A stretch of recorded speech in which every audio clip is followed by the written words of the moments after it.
بدأت بسم الله ذي العز والجلال أصلي على المحبوب ذي المجد والعلا ثناء جميل للنبي إمامنا وأن إمام الله ذو الفضل والعلا صلوا يا عباد الله عليه سلما هو المستوى خير. Located in Malika, Ngej, commonly called Ngejaga, is a small sand hill with a bush growing a few meters high, forming a dome, described by Professor Asansilla. Discovered on the night of September 10 to 11, 1887, when the messenger of God left Yoff for exile. He was accompanied by certain disciples, among them Demba Mbaye, Mama Binta Somb, Thierno Sarr, and Tafsir Abdoulaye Diallo later. According to some testimonies, Seydina Limamou Laye, peace be upon him, and his companions followed the coastal lines of the Niayes,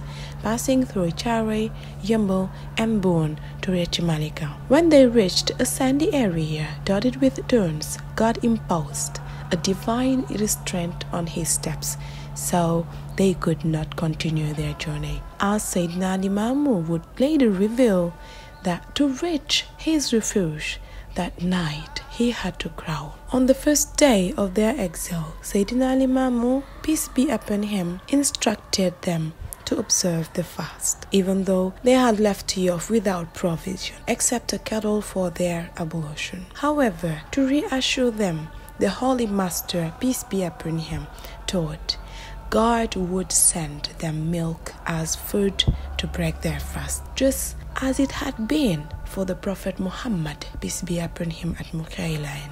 As the time goes, the time of breaking fasting approaches, God sent them 2 calabashes filled with fresh milk through 2 of his followers, Sampenda and Siratal. For 2 days, the colonists, accompanied by some laborers, deployed all necessary forces to find him. When they arrived at Ngejaga on the 3rd day, the searchers passed right by Seydina Limamou Laye, peace be upon him, without finding any clue indicating his presence. Had it not been for their pity or tolerance toward his label's relatives, they would never have laid hands on him. By God's grace, Seydina Limamou, peace be upon him, sent one of his disciples to inform about his presence. Ngejaga thus became a place of worship where an annual pilgrimage is made by the Lion community to celebrate the Prophet's passage. The pilgrimage today has a very special character with the devotion of the youth of Malika,